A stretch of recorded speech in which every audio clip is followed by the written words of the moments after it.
Bienvenidos a los asistentes y sobre todo bienvenido a Javier, que le hemos podido engañar en lo que llamamos el atraco a las 3:30, ¿no?, para esta charla, que pues como veis el título ha puesto un título muy original, que es el de Jugando con Fuego, reflexiones sobre la toma de decisiones en la ciencia e ingeniería forestal. Entonces, Javier, yo creo que lo conocéis todos, es investigador del Centro de Investigación Forestal del Instituto Nacional de Investigaciones y Tecnología Agraria y Alimentaria, del INIA, y pertenece al Laboratorio de Incendios Forestales, que, bueno, además está de plena actualidad, ya que mañana le dan el premio de Batefuegos de Oro, ¿no? Y entonces va a aportar algunas de estas ideas que están elaborando y están trabajando en el laboratorio, pero yo creo que también es muy interesante su visión como divulgador científico, porque Javier es el autor del blog de Fuego Lab, lo recomendamos en la escuela, y luego también gestor de 2 cuentas de Twitter, la de Fuego Lab y la suya propia, ¿no? Y aparte es un miembro muy activo en esta parte de divulgación forestal. Muchísimas gracias otra vez por dejarte engañar, que da gusto contar contigo, que siempre nos dices que sí a este tipo de atracos, y nada, pues cuando quieras y ya te iremos interrumpiendo para preguntas. Hola a todos, vamos a empezar la charla que he titulado, como decía Sonia, Jugando con Fuego, reflexiones sobre la toma de decisiones en la ciencia e ingeniería forestal. En realidad el objetivo que me planteaba en esta charla era pasar un buen rato, que habláramos un poco todos sobre este tema, que me consultéis en cualquier momento si queréis contactar conmigo y sobre todo pues eso, que hagamos también de vez en cuando, viene bien hacer ese parón, ese momento de introspección en la fase en la que uno está haciendo un máster, está haciendo un doctorado, una tesis y pensar a ver qué es lo que le ha pasado a otra gente e intentar que a mí me pase también, porque son experiencias que hay que vivir, pero hay otras cosas que son totalmente innecesarias y que a lo mejor podríamos aprender de lo que hacen los demás. Entonces, yo voy a contar un poco mi experiencia personal en algunos aspectos y mi opinión, o sea, con lo cual esto hay que tomarlo sencillamente para nada como un cuerpo de doctrina, sino como una charla para intercambiar opiniones. Entonces, a ver si conseguimos pasar las diapositivas. Estos somos nosotros. Como decía antes Sonia, pertenezco al Laboratorio de Incendios Forestales del INIA. En este momento somos 3 investigadores, Carmen Hernando, Mercedes de Guijarro y yo, Carmen Díez, que es un tecnólogo, y Cristina Carrillo, que ha estado contratada con nosotros como capataz y que actualmente está haciendo, como muchos de vosotros, un máster, en este caso, de restauración. Tenemos una serie de dispositivos experimentales con los cuales más o menos intentamos, en la medida de lo que podemos, hacer ciencia forestal y aplicada a los incendios. Y en concreto nosotros nos denominamos nuestra línea como defensa integrada contra incendios. Ahora, a lo largo de la charla veremos un poco qué significa. Bueno, quería empezar reflexionando sobre la típica pregunta filosófica que se dice de dónde somos, o de dónde venimos, quiénes somos y a dónde vamos, que si uno busca un poco en internet, en realidad no pertenece a ningún filósofo, sino a este cuadro de Gauguin, que escribió justo antes de intentar suicidarse, porque tenía una serie de conflictos personales y tal, que no vamos a entrar, y pintó este cuadro que en realidad era un poco una reflexión sobre la vida, ¿no? De derecha a izquierda, ¿no? ¿Quiénes somos? Empezamos con la parte de la familia, la parte afectiva, y eso sería la parte de donde venimos, quiénes somos, pues un poco la sociedad tiende a formar también al individuo, y entonces aquí se representa, por ejemplo, la parte central, la manzana, que es un poco la mitología también católica, pero cristiana, pero significa también el conocimiento, la ciencia, y hacia dónde vamos, pues evidentemente la muerte, la religión, etcétera. Pero ese planteamiento, en realidad, si os ponéis un poco a pensar, es un poco el de cualquier actividad profesional o en el caso, por ejemplo, científica también. O sea, cuando se hace cualquier estudio, se hacen antecedentes, o sea, de dónde venimos, y quiénes somos, más o menos, o cuál es el problema, y hacia dónde vamos, ¿no? Que sería, ¿qué estás proponiendo tú? ¿Qué resultados propones? Y hacia dónde te quieres dirigir con esos resultados para avanzar, ¿no? En ingeniería igual, Bueno, pues por ejemplo, esto es esta letra que todos conocemos, ¿no? de Siniestro Total. Dentro de la letra se hace una serie de preguntas filosóficas que muchas de ellas ya ha resuelto la ciencia, la ha resuelto ya la ciencia, otras no, evidentemente, pero muchas de ellas ya ha resuelto la ciencia. Entonces, ¿qué significa ser ingeniero? Pues uno va al diccionario de la RAE y resulta que entre cosas más o menos obvias, ¿no? De lo que significa ser ingeniero, se destaca que es una persona que discurre con ingenio, y muchas veces se nos olvida. Hay que discurrir con ingenio, hay que pensar con ingenio las cosas. No podemos estar permanentemente aprendiendo de cuerpo de doctrina sin hacer nosotros una aportación, ya seas ingeniero, ya seas investigador. En otra sección, pues más amplia, ¿no? Conocimientos orientados, ¿no? Lo que es la ingeniería, a la invención y utilización de técnicas para el aprovechamiento de los recursos naturales. Invención y utilización de técnicas. ¿Por qué solo nos quedamos en utilización de técnicas? Que es lo que básicamente termina utilizando o usando un ingeniero. Un ingeniero, al final, no solamente tiene que utilizar las técnicas que le enseñan en la carrera, tiene que aportar, tiene que inventar, debería, por lo menos intentarlo, ¿no? Entonces, el quiénes somos, si os fijáis en el logo de la Politécnica, dice, ingeniamos el futuro. O sea, el propio logo de la Politécnica tiene ese espíritu de motivar al alumno, al alumnado, para que ingenie también. O sea, no simplemente sea un acto pasivo de aprender. Bueno, la visión pesimista de la docencia o de la investigación, pues yo la veo aquí en la famosa canción del muro de Pink Floyd, ¿eh? Es una cosa que ya es muy antigua para muchos de los oyentes, pero en realidad lo que viene a decir es la decepción tan grande que hay cíclica, además, en el tema de la educación y que en este caso se debía al tema del muro de Berlín y del aleccionamiento y el condicionamiento y la alineación, en este caso, de la parte soviética, ¿no? De la parte roja, de la izquierda, de la parte se puede decir, de las dictaduras comunistas de izquierdas de aquella época, ¿no? Pero en realidad, en casi todas las sociedades, esa crítica o esa autocrítica del modelo educativo es cíclica, y la prueba es que aquí en España permanentemente se revisa el modelo educativo, no nos funciona ninguna, no nos gusta, ¿no?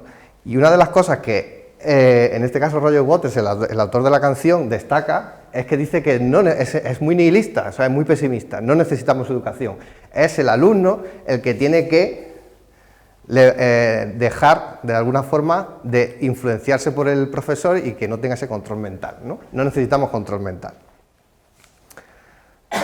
La visión optimista, pues si os acordáis de la película de O Capitán, mi Capitán, ¿no? La famosa película del Club de los Poetas Muertos, pues el famoso profesor Keating intentaba motivar a sus alumnos justo en sentido contrario. La educación es la base de todo, es la visión optimista. Subíos a las ¿no? Decía, subíos a las mesas y mirad las cosas desde otra perspectiva. No os tragáis solamente lo que os digan los profesores, ¿no? Tenéis que aportar vosotros, ¿no?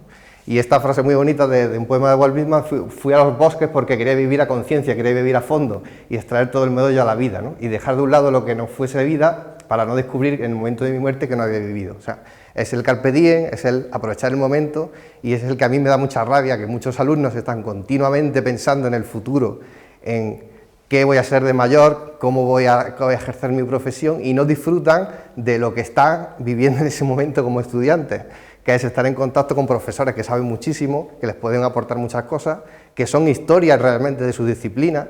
En este momento tenéis profesores que van a ser historia de la disciplina, igual que vosotros estáis estudiando a gente que ha hecho previamente ciencia e ingeniería forestal, y tenéis que disfrutar de ello. Bueno, como corolario, en España reinterpretamos a nuestra manera el carpe diem. Entonces, ¿qué pasó? Pues que en el año 2000 llegan Sonia y Selena y dicen, yo quiero bailar toda la noche, baila, baila, bailando va, baila, baila, bailando, 1,5 millones de copias. Claro, el guionista del Club de los Poetas Muertos evidentemente no era español, ¿no? Entonces, todo tiene sus pros y sus contras, ¿no? El carpe diem se reinterpreta cada uno a su manera. El carpe diem en educación, evidentemente, no es esto.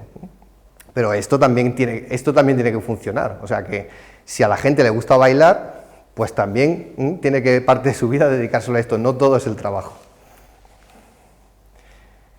Otra parte importante de dónde venimos, que es evidentemente quiénes son los padres de nuestro pensamiento. Y uno de los padres de nuestro pensamiento científico es Aristóteles y su lógica, que es la que se ha impuesto en prácticamente todo razonamiento científico.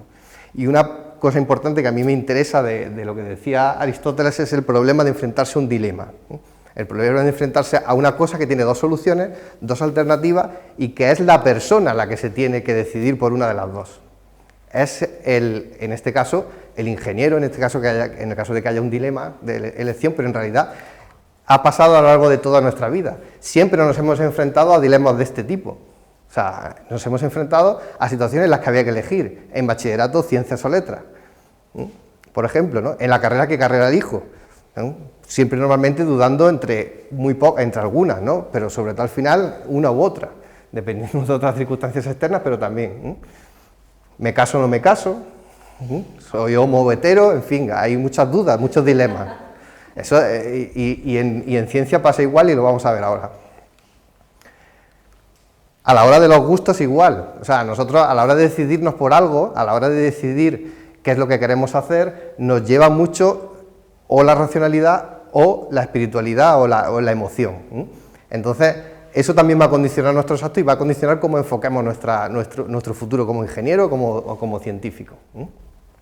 Pero no hay que olvidarse una cosa que se le atribuye a Groucho Marx, que es que no me quites por favor la capacidad de equivocarme. O sea, tenemos una sociedad en la cual se nos exige permanentemente ser perfectos, ser líderes, ser prácticamente, pues eso, no tener ninguna posibilidad, o si la tienes ya te convertirse prácticamente en un fracasado. Entonces, esta posibilidad tiene que ser algo normal, porque si no decidiéramos mal, no avanzaríamos tampoco. Cuando hablamos de modelos o cuando hablamos de toma de decisiones en ingeniería, la toma de decisiones se produce, la toma de decisiones se tiene que producir por parte del individuo, pero generalmente se apoya en un modelo, ya sea un modelo mecánico o sea un modelo matemático, etc., ¿no? Entonces, ¿cuál es otro problema que tenemos las personas a la hora de enfrentarnos a un modelo? Pues que el modelo es la continua frustración, que es la famosa frase de Vox, ¿no? De todos los modelos son falsos, pero algunos son útiles, que es la máxima en ingeniería, ¿no? Pero no hay que ser tan pesimista. También el modelo hay que asumir que siempre es una aproximación a la realidad y a veces es una muy buena aproximación a la realidad. Entonces, esa parte de movernos entre referente o frustración es lo que tenemos que romper en algún momento. O sea, no podemos estar permanentemente frustrados porque nuestro modelo no se parezca a la realidad. Nuestro modelo nunca se va a ser exactamente a la realidad, pero hay modelos buenos que posiblemente se parezcan bastante a la realidad. Este es el corolario también de lo que veníamos diciendo, ¿no? El modelo puede ser o no puede ser bueno, pero hay un problema también que ya trasciende del ego personal y se convierte muchas veces también en un egocentrismo de doctrina o de disciplina, ¿no? Que es el famoso chiste de la vaca, ¿no? De cómo calcularías el volumen de la vaca, que no lo sabemos todos, ¿no? Que si es un matemático, un físico o un ingeniero, ¿no? Pues al final el ingeniero supone que la vaca es un cilindro, ¿no? Entonces, es aproximarse a la realidad y siempre se asume que el ingeniero es el que menos se aproxima a la realidad, ¿no? Porque al matemático ya es que ni le importa. O sea, el matemático cree que el fin en sí mismo es la fórmula, es la formulación matemática, etc., ¿no? Esto lo citó Óscar García en una reunión que a mí me gustó mucho, que organizó Rafael Calama, también de Linía, en Jarandilla de la Vera. Se creó un ambiente muy bueno y es un poco hecho en plan fino, pero el famoso chiste de cómo calcularíamos el volumen de una vaca, ¿no? La disciplina muchas veces nos condiciona a la hora de elegir la solución y de hacer la toma de decisiones. A ver si pasamos. Bueno, cuando no solamente estamos hablando de una persona, sino que esa persona trabaja en sociedad, se tiene que enfrentar a esa sociedad, ya sea en su ámbito profesional o personal. Pero en el ámbito profesional hay un libro que a mí siempre me ha gustado mucho, que lo leí en mi adolescencia y lo he vuelto a releer posteriormente, que es un gran divulgador de aquella época, del año 69, que podía haber escrito 1000 blogs y seguramente tendría millones de visitas, porque es exactamente el lenguaje que ahora se está utilizando permanentemente en los blogs y en todo tipo de divulgación científica para intentar conectar con la gente. Pues este sociólogo, Lawrence J. Peter, pronunció el famoso principio de Peter, que es que en una jerarquía todo empleado tiende a ascender hasta su nivel de incompetencia. Con lo cual las cosas funcionan solamente porque hay un porcentaje importante de la población en la que todavía no ha llegado a ese nivel de incompetencia y por lo tanto, más mal que bien, las cosas funcionan en ese sentido. Cuando llegamos a nuestro nivel de incompetencia, ¿qué pasa? Pueden pasar varias cosas. Lo normal es que nos quedemos ahí, porque ya no podemos ascender más en nuestro escalafón en nuestra organización, normalmente, ¿no? que él llama, ¿no? En nuestra empresa si es un ingeniero, en la parte científica si es un científico, etc. Pero puede pasar una cosa peor, que es que te asciendan, que es bastante frecuente también. ¿Por qué? Porque el que te nombra en tu puesto no quiere asumir que se ha equivocado, con lo cual te suele ascender a un puesto intrascendente en el cual sigue siendo lógicamente incompetente o no haces nada, o te conviertes en alguien que no aporta nada a la sociedad. Con lo cual, ¿cuál es lo que propone? Que es pues conocerte a ti mismo, lógicamente, y saber cuál es tu nivel de competencia, para que en el momento que te ofrezcan un ascenso, no lo aceptes. No aceptes el ascenso si te lo proponen y crees que vas a llegar a tu nivel de incompetencia con ese puesto. O sea, eso se puede aplicar a todos los ámbitos de la vida. Puede ser muy ambicioso, pero tienes que tener en cuenta con qué medios cuentas, con qué gente cuentas, cómo es tu entorno, para saber si realmente puedes optar a ese objetivo o vas a ser permanentemente un frustrado, como decíamos antes, y generar modelos que nunca se parecen a la realidad, con lo cual no puedes aportar nada en la toma de decisiones.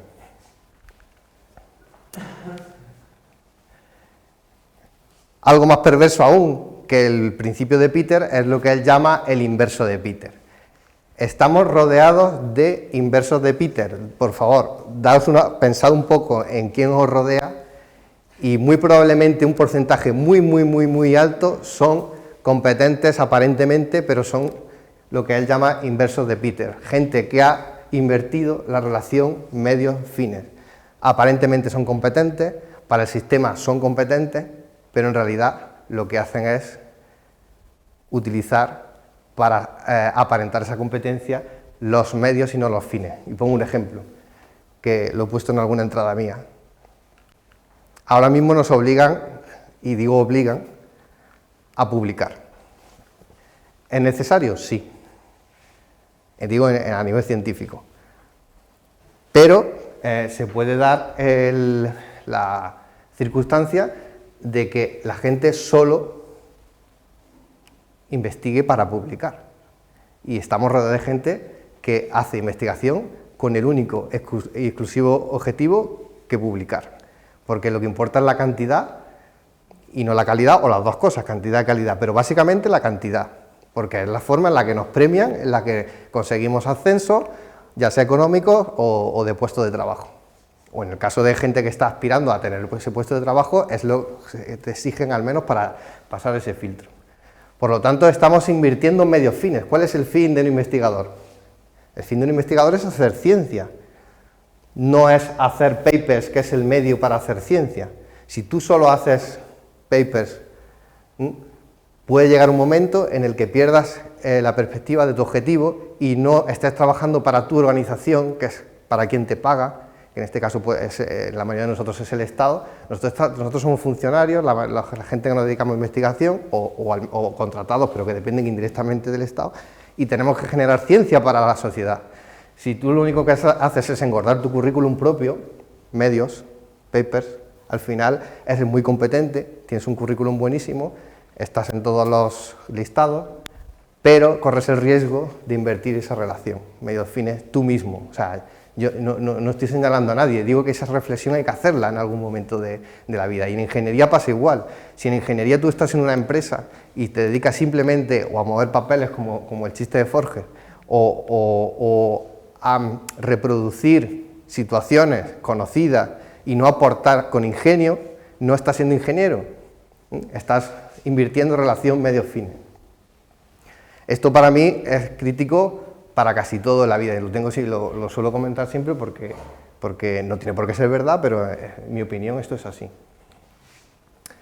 Este es un chiste, por ejemplo, de PhD Comics, que es muy interesante, que hay chistes muy buenos, y en la universidad yo creo que lo reconoceréis todos, ¿no? O sea, realmente la motivación cambia mucho a lo largo de la vida de cualquier persona, que desde alumno hasta, y más cuando hay endogamia, que realmente al principio eres muy idealista y quieres hacer lo que tú quieres, y a lo largo de la vida te das cuenta de que al final terminas trabajando para un tercero que no tiene nada que ver con la ciencia, ni con la docencia, ni nada, y no sabes por qué. ¿Hasta cuándo? Hasta que, como decía el profesor Keating, hasta que te das cuenta que ya no te da tiempo para vivir lo que tú querías vivir cuando eras joven, ¿no? Entonces, no digo que siempre pase así, pero hay que intentar escapar de eso, ¿no? Por lo menos en mi opinión. Entonces, ¿hacia dónde vamos? Pues yo estoy harto ahora de ir en la radio al rastreator este. O sea, ¿hacia dónde vamos? Resulta que hacia dónde vamos es hacia empresas, o bueno, pueden ser de ingeniería o pueden ser de lo que sea, que te ayudan a elegir. O sea, empresas que te dicen, tienes mucha oferta, tienes la red, tienes internet, tienes mucha información, pero no sabes usarla. Y entonces voy yo y te digo cómo tienes que hacerlo. Entonces, estamos delegando gran parte de nuestra toma de decisiones en un chucho. Entonces, ese chucho que maneja la red, que puede ser precioso y muy simpático, y a mí me encantan los perros, pero es un perro. O sea, es una empresa que se dedica con una serie de algoritmos que sí están hechos por gente, ingenieros y gente que sabe hacer, manejar bases de datos, te intenta recomendar lo que creen que a ti te puede interesar. Entonces, ¿cuál es realmente el meollo de todo esto? Intentar que ni la web, ¿no? ni la cantidad de información, ni el perro te manipulen. O sea, uno tiene que tener criterio suficiente y la universidad te lo da como para que eso se pueda conseguir. Pero claro, hay que aprovecharlo a tope mientras estás aquí, porque después sales fuera y puedes cometer errores como los que estamos diciendo. Bueno, esto en principio es una visión un poco idealista, pero me interesaba sacarlo simplemente, como decía, como elemento de reflexión. Por lo tanto, ¿hacia dónde me gustaría ir a mí, en concreto a mí? Que podéis compartir mi opinión o no. Pues un poco viendo todas las diapositivas que veníamos diciendo, pues a discurrir con ingenio, porque somos ingenieros, a usar la lógica, no necesitar necesariamente control mental, o sea, que no nos manipulen, libertad de equivocarme, ¿por qué no?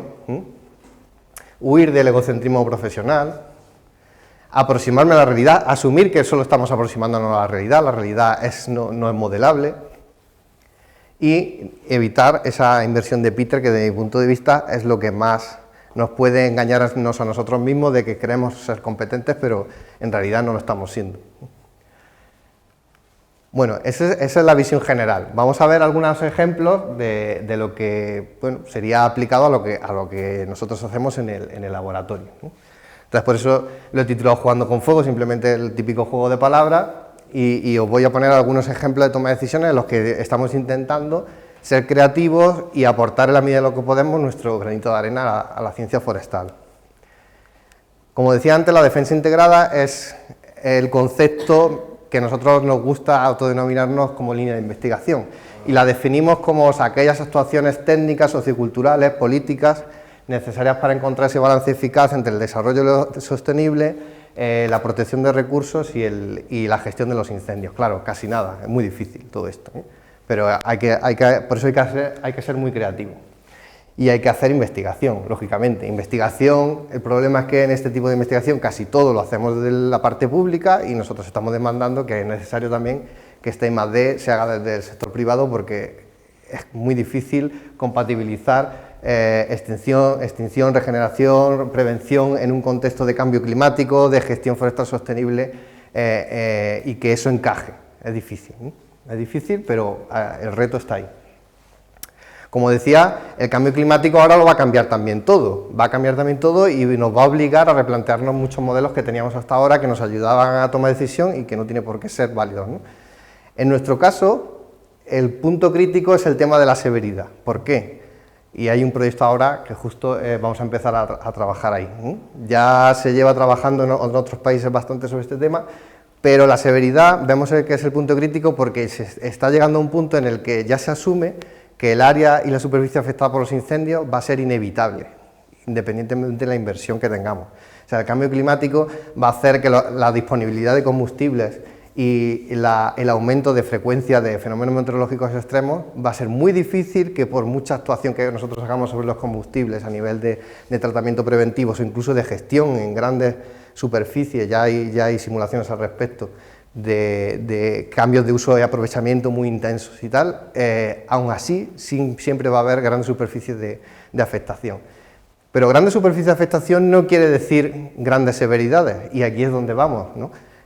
Hay que apoyarse en la resiliencia de los ecosistemas y en la resistencia en su caso, si son capaces de resistir ese fuego, pero sobre todo en la capacidad de regeneración. Con lo cual la gestión de la severidad o cómo seamos capaces de reducir la severidad a pesar de estar afectada por grandes esas superficies de incendio es lo que tendremos que volcar toda nuestra energía en qué elementos de toma de decisión vamos a tener aquí a la hora de gestionar esas masas y asumir que se van a quemar antes o después en su historia forestal, que es uno de los huecos que realmente no están muy estudiados desde el punto de vista silvícola, ¿no? La silvicultura siempre asume que el incendio es un proceso estocástico más o menos aleatorio y nosotros, desde nuestro punto de vista pirocentrista, creemos que es un suceso cierto y que va a pasar a lo largo de la vida en el mundo mediterráneo, antes o después, toda masa forestal se va a quemar. Entonces, esa falta de conexión entre el silvicultor y especialistas en defensa integrada es lo que decíamos antes de el problema del egocentrismo disciplinar, es lo que puede hacer que haya habido una divergencia hasta ahora de los modelos hacia un lado y hacia otro. Afortunadamente eso está cambiando y cada vez tenemos más acuerdo y estamos trabajando juntos para que eso no sea así. Este es un ejemplo de defensa integrada, o de planificación a nivel espacial de lo que nosotros planteamos en esta línea de defensa integrada. O sea, realmente planificar desde la restauración. O sea, desde la restauración ya se tiene que estar pensando más o menos en qué tipo de actuaciones vamos a tener a medio plazo para favorecer esa regeneración en zonas más y menos severas, qué modelo de combustible va a generar aquí, o sea, qué vegetación se va a regenerar ahí a medio plazo, y por lo tanto qué susceptibilidad va a tener esos modelos de combustible para que ocurran nuevos incendios, ¿no? Y en el caso de que ocurran nuevos incendios, qué severidad va a haber aquí a la hora de planificar estrategias de restauración. Hasta ahora más o menos se tienen modelos para casi todas las partes del proceso, con defectos, con modelos más locales, otros más generales, pero hay un hueco importante que afortunadamente ahora poco a poco se está intentando solucionar, que es esta parte de aquí. Esta es la parte desde nuestro punto de vista más crítica. O sea, no hay modelos, no hay elementos a la toma de decisión que nos ayuden a predecir qué vegetación va a haber después de la gestión o sin gestión a medio plazo, después de los incendios, sobre todo en referente a matorral, más que a modelos de producción de arbolado, que sí que hay, aunque tampoco hay tantos modelos de producción de arbolado después de incendio. Hay muchos modelos de producción de arbolado en zonas gestionadas silvícolamente, pero después de incendio no hay. Aun asumiendo que podemos aplicar los mismos modelos, en realidad lo crítico es que la dinámica de matorrales no está muy estudiada. Por tanto, grosso modo, estos son los tres tipos de modelos con los que podemos contar para tomar la decisión en general en silvicultura, en la ciencia forestal, y en incendios forestales se podría aplicar más o menos a todo tipo de modelos, que son los estadísticos, generalmente estos son los que nosotros trabajamos, los mecanicistas o de procesos, que es generalmente más fisiológicos. En el caso de los incendios forestales, esos serían los modelos físicos, los modelos puramente físicos, los que es el intercambio de energía, el que predice el comportamiento del fuego, y los modelos híbridos o semiempíricos, que serían modelos que se pueden usar los dos tipos de formulación, o aquellos en los que podemos validar alguna parte de los modelos mecanicistas con datos de campo y podemos reparametrizar algunos de esos modelos. Aquí, como decía antes, es el problema de la disciplina, ¿no? Cómo enfocamos cada disciplina, incluso dentro del mundo forestal, cómo enfocamos cada disciplina a estos modelos para que nos den herramientas útiles. Hasta ahora ha habido mucha discrepancia, como decía, sobre todo entre silvicultores y la gente de incendios, y afortunadamente creo que cada vez se está convergiendo más. En el tipo de modelo es curioso que ahora mismo en silvicultura se tiende más a estos modelos híbridos o semiempíricos, porque es muy difícil de validar los modelos mecanicistas porque necesitan muchos datos para validar temas fisiológicos. Pero es interesante que en el tema de este mismo enfoque en relación con incendios forestales, el proceso ha sido justo al contrario. El modelo de Rothermel, que es el más utilizado, que es del año 72, es un modelo semiempírico, que es el que es la base de propagación de los modelos de superficie, no los modelos de copa. Bueno, el modelo de copa también es del 93, pero relativamente antiguo, pero son híbridos o semiempíricos, o sea, son ecuaciones físicas validadas en laboratorio y parte en campo, pero tampoco con muchos datos de campo, aunque después sí que se han utilizado, pero ese ha sido el proceso. Y en cambio ahora la tendencia es ir hacia modelos mecanicistas porque han aumentado los tiempos de computación. El problema de los modelos físicos en el comportamiento del fuego es que hasta ahora ha sido imposible validarlo, porque era una cantidad de variables, de gases, de intercambio de energía, de diferenciales temporales, de combustible, el problema de la porosidad del combustible, de cómo intercambian ahí la energía, los gases, etcétera, que era difícil de validar esos procesos. Pero ahora ya, aunque siguen siendo unos tiempos de computación muy altos, sí que empiezan a funcionar los modelos físicos para simular el fuego. Estamos muy lejos todavía de simular a tiempo real, pero sí que se simulan ya incendios importantes con estos modelos, como por ejemplo el FireTech en Estados Unidos, o incluso el WFDS, que es utilizado para estructuras, pero también se está utilizando para incendios forestales. Entonces, aquí vemos un poco eso, ¿no? El problema de la disciplinariedad, pero que afortunadamente estamos convergiendo. Entonces, lo que decía Roger Waters, no necesitamos control mental, que es Matrix, ¿no? Matrix no es ni más ni menos que eso, es una metáfora de ese sometimiento al que estamos sometidos sin darnos cuenta, ya sea por quien sea por tu familia, sea por tu entorno, sea por la propia sociedad, etcétera, ¿no? Hay en algún momento en el que hay que tomarse la pastilla roja y desconectarse y renegar de todo, renegar de lo que te han enseñado. No quiere decir que no sirva, quiere decir que hay momentos en los que hay que desconectarse. Entonces, hay en esos momentos donde uno tiene que tomar la decisión sin desconectarse totalmente y irse de Matrix, o estar yendo y viniendo, o a ver qué hacemos, ¿no?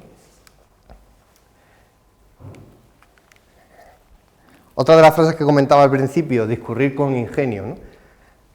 Tenemos una serie de problemas en incendios forestales y en silvicultura que necesitamos mucho ingenio para resolverlas, no son nada fáciles y siguen estando ahí, y si no se han resuelto en tantos años de investigación es porque no es fácil resolverlas.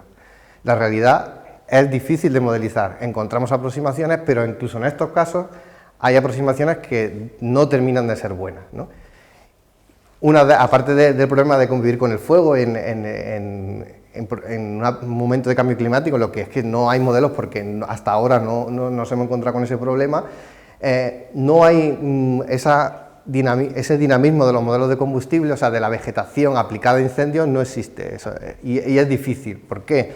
Porque la vegetación tiene humedad, tiene fisiología, tiene volátiles, tiene cambio de superficie y volumen, es una estructura compleja, porosa, tiene partes vivas, partes muertas, y eso es difícil de encajar en un modelo.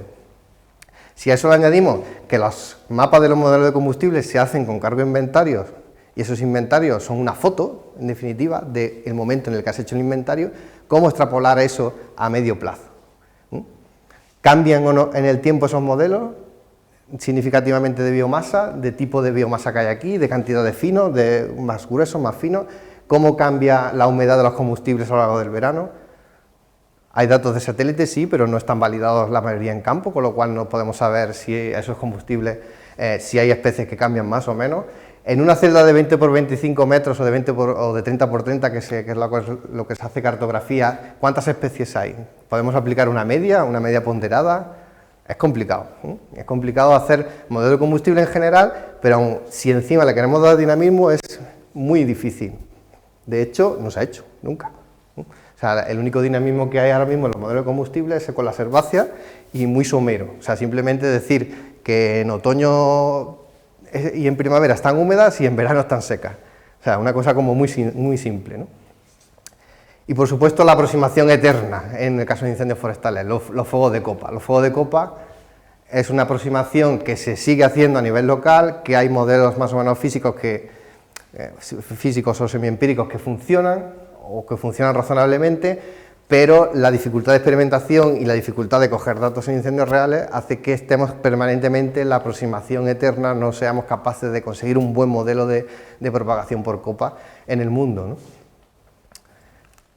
Por eso, ingenio, no es fácil, pero hay que echarle imaginación. Un ejemplo de un poco de autobombo aquí, de ingenio un poco casual realmente, que es que nos encontramos casualmente con una patente trabajando en el laboratorio, simplemente por intentar resolver un problema. Teníamos un problema a la hora de estimar qué intensidad en kilovatios podía emitir un frente de llama muy sencillo, como es una cama de acícula. Se pueden hacer estimaciones indirectas, se pueden hacer estimaciones directas con radiómetros, pero los radiómetros no se pueden quemar. Los radiómetros hay que ponerlos lejos, son muy delicados, cuesta mucho dinero, y entonces dijimos, bueno, nosotros podemos medir esa intensidad con un procedimiento de laboratorio que está estandarizado, que es el calorímetro de pérdida de masa, que utiliza una chimenea, y al final de la chimenea se mide ese calor. ¿Cómo podemos montar nosotros una chimenea en un sitio abierto? Pues nos resultaba complicado, ¿no? Aparte de caro. Y entonces, haciendo otra serie de experimentos con unos compañeros nuestros de Portugal, que lo que intentábamos era ver las interacciones entre esta cama de acículas y el tronco, el efecto chimenea que se produce a sotavento del tronco por efecto Bernoulli, toda la recirculación de aire que se produce justo detrás de un obstáculo cilíndrico, nos dio la idea de decir, pues esto no es una chimenea, pero se parece bastante a una chimenea. Se parece bastante. Y si ponemos aquí un sensor, más o menos a la distancia en la que utilizamos aquí en la chimenea, podríamos utilizarlo como medida indirecta de los kilovatios que se están emitiendo ahí. Bueno, pues hicimos algunas pruebas y veíamos que funcionaba razonablemente bien. Se publicó el artículo y dándole un poco de vueltas, bueno, pues vamos a intentar si esto tiene aplicación industrial. Lo mandamos a la oficina de patentes y nos dijeron que sí. Entonces, para solucionar un problema, intentando pensar un poco en la solución, al final te encuentras con sorpresas agradables. Otras veces no, tienes que dar un paso atrás. Pero sobre todo, ese pequeño esfuerzo de intentar solucionar con ingenio un problema da mucha satisfacción y genera conocimiento. En cuanto a la toma de decisiones del propio investigador, en este caso me refiero yo solamente, ya orientado un poco a los alumnos del Máster IFA o de la gente que está haciendo la tesis, el problema aquí es que Rastreator no nos dice qué modelo utilizar, es bastante incompetente para eso. Entonces, pues bueno, para bien o para mal os tenéis que fiar de vuestros profes para tomar una determinación qué hacer, ¿no? con las variables que estamos utilizando, ¿no? Qué tipo de análisis utilizar, etcétera. Hay multitud de análisis, esos son ejemplos, hay muchísimos más. Pero básicamente lo que quería decir con esta diapositiva es que la elección de ese análisis, aunque no es crítica, pero sí es importante, porque supone un esfuerzo importante aprender cada una de esas técnicas y entonces sí hay que tener muy claro el camino por donde seguir para ir aprendiendo cada una de ellas y si de verdad es interesante para el problema que se quiere resolver.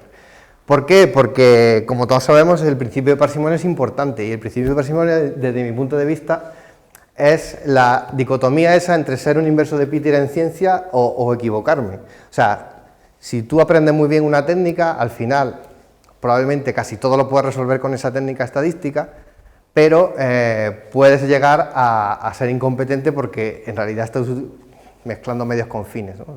Tu fin es resolver el problema y solo lo utilizas, o sea, y al final terminas utilizando un medio que sabe muy bien, que es tu técnica estadística, que siempre usas la misma y entonces te resuelve el problema. Aquí, por ejemplo, tenemos el típico ejemplo de alguien que empieza a hacer la tesis, ¿no? Su regresión, tranquilita, con sus 14 datos, a ver qué tal se me ajusta y tal. Bueno, y aquí tenemos la típica solución compleja, con una buena correlación, con sus 1000 iteraciones ahí en el ordenador, que te hace una red neuronal, que bueno, eso está interesante, en el que puede estimar la densidad, por ejemplo, de plántulas post-incendio. Esto, por ejemplo, es simplemente la relación entre el calor recibido por una muestra desde el exterior hacia el interior de una placa de corcho, ¿no? Bueno, pues esto en principio, que podríamos pensar que es alguien que está empezando y que está aprendiendo, y esto es alguien que, bueno, pues que ya tiene un bagaje en su carrera científica, pues es justo al contrario. O sea, esto es una parte de mi tesis que es de 2005 y esto es un artículo que hemos publicado a principios de año. O sea, muchas veces nos complicamos con la aplicación de técnicas cuando en realidad lo más sencillo funciona, sigue funcionando. O sea, y ya digo que en parte es problema de lo que decíamos antes del principio de Peter. Nuestros revisores, en los artículos científicos, nos exigen, algunos de ellos, ser muy virgueros, o sea, hacer cosas muy chulas.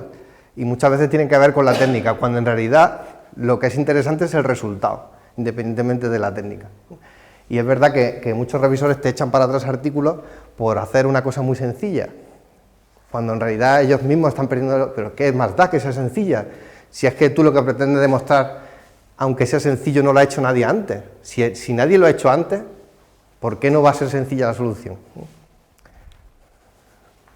Al final el gestor, el ingeniero en este caso de los servicios forestales y de las empresas también, sobre todo los jefes, te pide la recetilla. Dame la receta, pero a mí me dices qué es lo que tengo que hacer. Dime lo que tengo que hacer. Y bueno, vale, yo te voy a dar una recomendación en base a mi modelo, que me lo he currado, que me he tirado 3 años haciéndolo, que tal, venga, pues aquí densidades altas, bueno, pues por lógica pues no hacemos nada, o hacemos un clareo. Densidad media, pues hacemos un desbroce selectivo, tal. Podemos hacer una recomendación, estupendo. Pero en realidad es que se nos olvida que es que somos ingenieros. O sea, somos ingenieros, tanto el que hace la recomendación como el que la recibe. Y el que la recibe, y esto sí que es una crítica, porque nos hemos encontrado muchas veces, el que la recibe se le olvida que es ingeniero. ¿Por qué? Porque es un inverso de Peter, porque está obsesionado con el papeleo, porque deja de salir al campo, porque se le olvida que tiene que de vez en cuando mirar una ecuación, y se le olvida que es un ingeniero, y que tiene que aplicar y que tomar decisiones en base a su criterio, no en base al modelo. El modelo te ayuda, el modelo es una herramienta de ayuda a la toma de decisión, la decisión la toma la persona. Otro de las palabras clave que había resaltado en la primera parte de la presentación es la lógica, ¿no? Utilizar la lógica. Y la lógica, aunque hay muchos filósofos que la han usado y a lo largo de la historia, pues el rey de la lógica o el padre de la lógica es Aristóteles. Pero claro, después te encuentras lo que yo llamo los silogismos de salón, por ahí por todos lados. O sea, son silogismos de sofá de alguien que está viendo la tele y dice, pues si esto es A y A implica B y B implica C, luego A implica C. ¡Joder, esto está perfecto, está estupendo! Con esto ya llego al fin del mundo. Pero es que el problema es que no lo hacen gente que es difícil, no está en un sofá, lo hacen instituciones, lo hacen ONGs, lo hacen profesionales y se quedan tan tranquilos. Y esta es una clásica que yo me he hartado de criticar y seguramente me habré llevado yo críticas también por esto, pero que se está usando mucho, ¿no? Si el peligro de incendio se disminuye extrayendo biomasa, A, y la extracción de biomasa se puede usar para obtener energía, B, entonces la obtención de energía procedente de la explotación de biomasa implica prevención, ya está, y se quedan tan tranquilos. Y tú, Rubén, eso lo has oído 1000 veces, y lo usan. Bueno, pues elemental, ¿no? Es elemental. ¿Creéis que es elemental? O sea, eso es un silogismo, eso es un falso silogismo, es una falacia. ¿Por qué? Porque la extracción, no la extracción de cualquier biomasa, o sea, la extracción de cualquier biomasa sí puede obtener energía, pero la obtención de energía procedente de la explotación de biomasa implica prevención sí y solo si la biomasa que se extraiga es la que disminuye el peligro de incendio. ¿Y cuál es la biomasa que se extrae que disminuye el peligro de incendio? Básicamente el matorral. ¿Se aprovecha el matorral mucho en las extracciones de biomasa? Ese es el problema, que vendemos motos cuando no conocemos todo el proceso. Entonces, esos silogismos son muy peligrosos, igual que pasa con el principio de Peter y los inversos de Peter. Son muy peligrosos porque parecen verdad, pero no son para nada verdad, porque aquí falta un sí y solo sí. Si el peligro de incendio se disminuye extrayendo biomasa, la extracción de biomasa se puede obtener para obtener energía, vale, bien. Entonces, la obtención de energía procedente de la explotación de biomasa implica prevención de incendios sí y solo si esa biomasa incluye la biomasa de matorral. Si no, no. Como solo extraigas arbolado, ahí no estás disminuyendo ningún tipo de peligro. Estás extrayendo arbolado y quizá un poco de disminución de densidad aparente de copa que te puede evitar algún fuego de copa. Pero lo que genera superficies importantes de incendio, intensidades de incendio grandes, son los fuegos de superficie. Y eso solo se pueden extraer, solo se puede disminuir el peligro extrayendo matorral. Por tanto, eso, mucho problema, mucho cuidado con los silogismos de salón. Ayer o antes de ayer salió un informe de Ecologistas en Acción diciendo que en el 2015 había habido la mayoría de los incendios en zonas de pinar y en zonas de matorral, con lo cual el pinar es malo y hay que sustituirlo por quercinia. Y se te quedaron tan tranquilos. Entonces, ese tipo, pero claro, penetra muy bien en la sociedad, penetra muy bien en alguien que no conoce el sistema. Entonces, los profesionales, los ingenieros, en este caso los ingenieros forestales, tenemos que estar para advertirlo incluso a nuestros propios compañeros que lo usan mal, porque cada disciplina tiene su problemática y hay que estar, a mí me puede pasar igual con otra disciplina que no controle, o sea que esto es ahí. Bueno, pues esto que a Aristóteles parece todo tan lógico, Aristóteles en los problemas forestales falla mucho, falla bastante. ¿Por qué? Porque normalmente cuando hacemos cualquier tipo de cartografía tendemos a clasificar. Y esa clasificación es de sí o no, o estás en la tesela o no estás en la tesela, si se hace una ordenación, o estás en el cantón o no estás en el cantón. Es una decisión totalmente aristotélica, lógica, lo que se ha llamado después booleana, que se utiliza muchísimo en cualquier disciplina en la que tú tienes que clasificar cosas. Pero ¿el monte lo podemos clasificar realmente? ¿O es otra simplificación más de la realidad, otro modelo de la realidad? Es un modelo de la realidad lo que hacemos cuando clasificamos cosas, no es la realidad. Hombre, hay veces que sí, hay veces que es evidente, si hay una zona que claramente tiene una limitación, pues una parcela o una zona que está repoblada que exactamente tiene ese límite, pues no hay ningún problema, no hay duda. Pero los gradientes no se pueden simular con la lógica booleana, es muy difícil, es bastante complicado. Bueno, pues entonces va a venir Hugh Grant y nos lo va a resolver. Si os acordáis, esta película, el que la haya visto, el inglés que subió a una colina y bajó una montaña, en realidad abordaba este problema, abordaba el problema de la lógica booleana frente a la lógica difusa. La lógica, en esta película, el topógrafo, en este caso inglés, que iba al país de Gales a levantar una colina en un pueblo, pues entonces decía que no era una montaña porque tenía menos de 1000 pies. Como tenía menos de 1000 pies no podía clasificarlo como montaña y el pueblo empezó a levantar esos pies que le faltaban para intentar conseguir una montaña. Pero realmente se ve lo absurdo de la situación. O sea, es absurdo. O sea, ¿por qué? ¿Por qué es una montaña 1000 pies y no 900? Porque lo hemos decidido, o sea, lo hemos decidido a nivel arbitrario para clasificar, porque tenemos que clasificar. Pues este tipo de paradojas las tenía porque era contemporáneo suyo, Eubulides de Mileto con Aristóteles, y lo llevó al absurdo con lo que llamó la paradoja del montón de arena. La paradoja del montón de arena es que decía eso, ¿no? Decía, ¿un grano de arena es una montaña? No. ¿2 granos de arena es una montaña? No. ¿3 gramos de arena es una montaña? No. Y así sucesivamente. Cuando tienes n más 1 gramos de arena es una montaña, ¿sí o no? O sea, ¿cuándo está ese límite de que un grano de arena se convierte en un montón de arena? Cuando una colina se convierte en una montaña.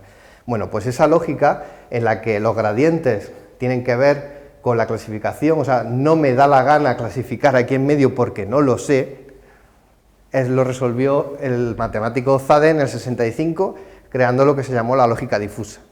La lógica difusa permite clasificar o permite ser flexible a la hora de clasificar cosas que no se sabe muy bien si son de una categoría o de otra categoría.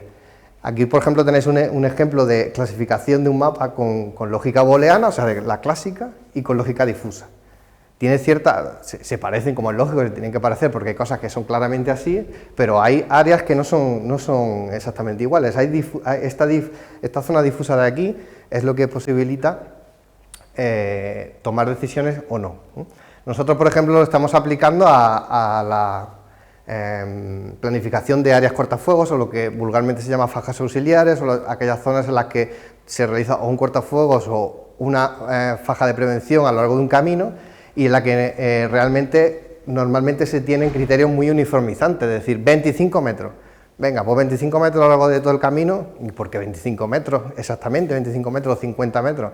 En teoría hay que hacer una labor previa de comportamiento del fuego y ver esas fajas de cuánto tienen que ser. Pero aún así, siempre termina uno intentando clasificar. Bueno, pues nosotros estamos proponiendo que no necesariamente hay que clasificar, hay que ser flexible. ¿Por qué? Porque el mantenimiento de esos cortafuegos no tiene por qué ser en el futuro igual que ahora.